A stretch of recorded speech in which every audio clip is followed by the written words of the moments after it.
Welcome back to Sailing Joy. On this video, we will compare the Lagoon 42 versus the Lagoon 46, show the 5 main differences between the two models that contributed for us to make a decision to upgrade from a Lagoon 42 to a 46.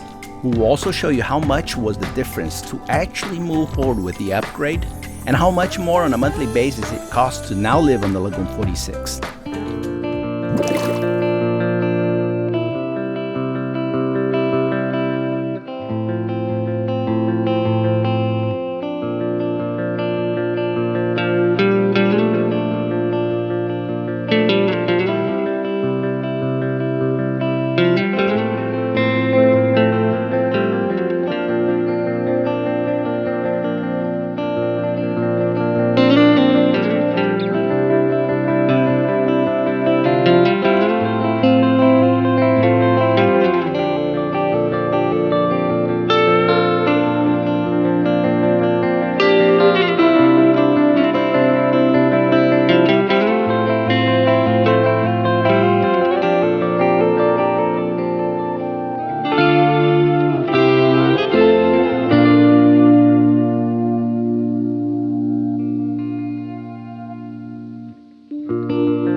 In July 2017, we bought a new Lagoon 42. Hi guys, how are you? 9 days to go, getting ready for the trip. Almost everything packed already. We have so far maybe 6 bags full of equipment to take to the boat. I flew to Les Sables d'Olonne in France to take delivery of it and equip the boat with safety equipment and aftermarket optionals, so I could sail towards the Mediterranean Sea. We name it, you guessed, Joy. This Lagoon 42 was very well spec'd out from factory, as at the time with not much experience I ordered many of the available optionals like genset, water makers, solar panels, air conditioning, and so on. At a first glance, the Lagoon 42 seemed perfect to me as my first boat, as at the time the bigger models available were the 450 and the Lagoon 52. For a green sailor like I was, those two boats seemed way too big for me to handle, and really felt I would be overwhelmed with the boat if I took that direction. So the Lagoon 42 it was. I was super happy with Joy, our Lagoon 42. A couple of months flew by and got super used in maneuvering the boat at tight quarters and to sail it short-handed. This is my first sail by myself. Just raised the name. I felt the learning curve was pretty fast. On December of that year, I set sail to cross the Atlantic, from Gibraltar with a stop over the Canary Islands, then a 20-day sail over the Atlantic Ocean, towards St. Thomas at the Virgin Islands.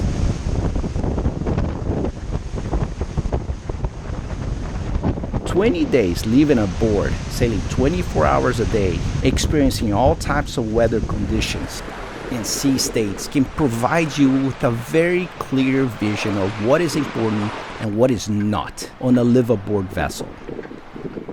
And it was during this crossing that I felt a slightly bigger boat with more volume could be a perfect fit for me in the future. Let's jump right into the 5 differences that made me sell our Lagoon 42 and buy a Lagoon 46. Number 5. Salon Area layout. On the Lagoon 42, both your nav station and galley area are located on the starboard side of the boat. The table is not rectangular, it's a little bit smaller than the 46. You can fit 5 people very well here. Although comfortable and well designed, I felt that just a bit more volume would work better here.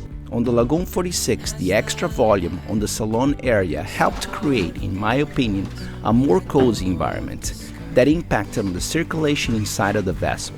On the 42, we bumped into each other quite frequently, as on the 46 we simply have more space to walk around, do things around the salon area.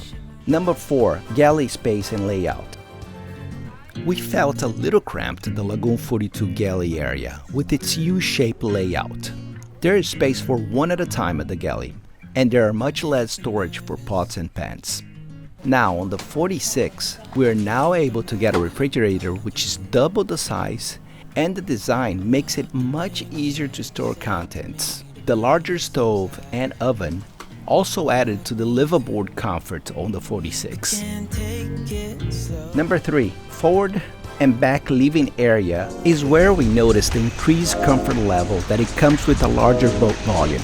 On the 42, the forward area, it lacks the lounging area you have on the 46.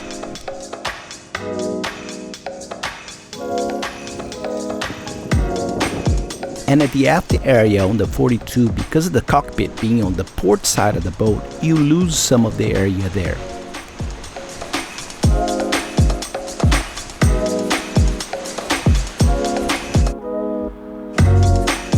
On the 46, one thing that we really like, besides its volume, is the back seating area that you can actually use when hosting friends, and the large space you have beneath the settee for storage. Little things like having a place for the trash outside the boat, additional storage for drinks, and the outside sink makes this area of the boat one of our favorites.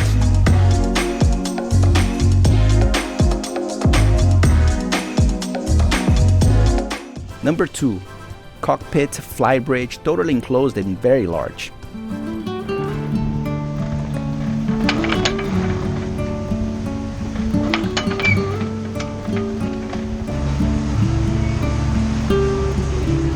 The biggest difference on these two boats, and the one that really influenced us to go for the upgrade, was the flybridge area on the 46 compared to a portside cockpit on the 42, which I always felt kind of sunk in and without that 360-degree visual.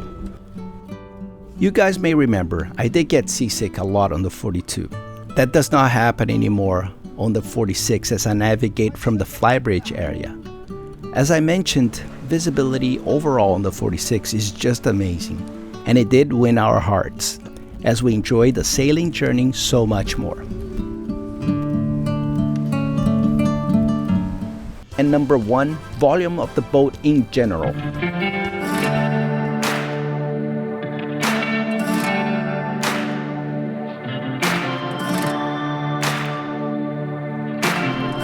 We loved our 42 and we still think very highly of it.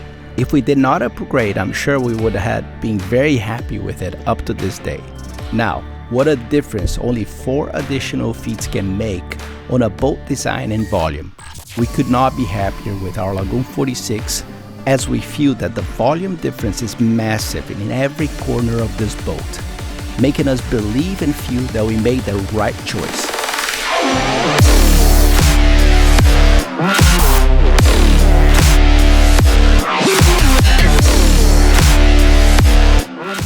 After the Atlantic crossing, it was certainly time to enjoy Joy a little bit more at the Virgin Islands. So there we stayed for about 6 months before taking Joy to the United States.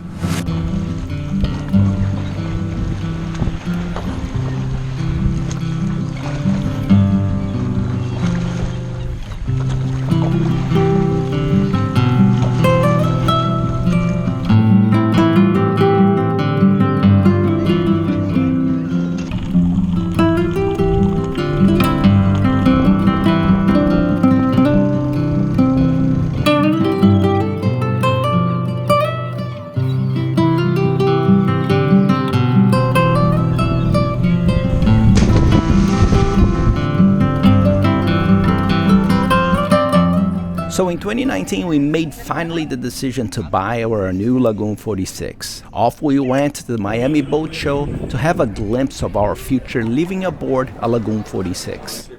This was the day that we signed and bought our new boat. We had recently sold our Lagoon 42 for $521,000 at the end of 2018. And a new Lagoon 46 at the time with all optional safety gear and additional aftermarket items in 2019 would cost us an additional $360,000 to $400,000. Now, keep in mind, those prices are from 2019, almost 3 years ago, but they can help and serve as a reference for you to are considering upgrade your Lagoon 42. Of course, after you buy a new cat, there are new ongoing costs associated to it. Bigger boats, bigger costs without a doubt.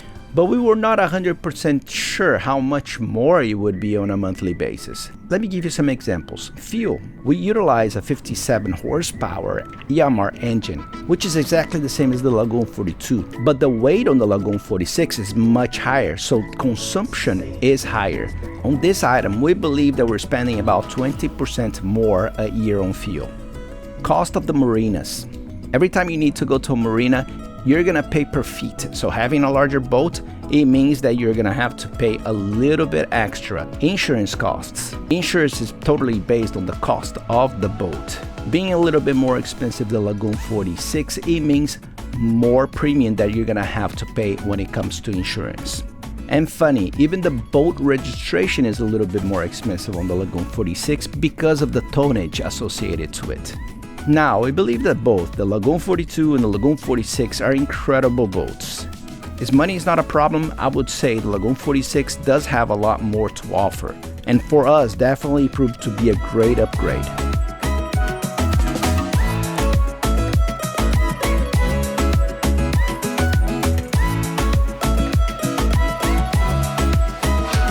Almost a year after we got it, we're still very happy with all aspects of it. You may be thinking, so there are only advantages of upgrading to Lagoon 46. Not really. Like everything in life, you will also have disadvantages. The ones we can highlight here would be that although both boats can be easily sailed by a couple or even single-handed, the Lagoon 46, it does take some get used to it when going into a marina on windy days. This is due to its large size and volume. The flybridge is very susceptible to side windage. Another item we liked very much on the Lagoon 42 is the fact that the black water tanks is above waterline, and you do not need a pump to pump waste offshore, as it is a gravity system. I hope you have enjoyed this video. We want to hear your opinion. Which boat do you like best and why? Do you want to know more details about how we equipped our Lagoon 46? Just click on the video on the screen now, and I'll see you guys there.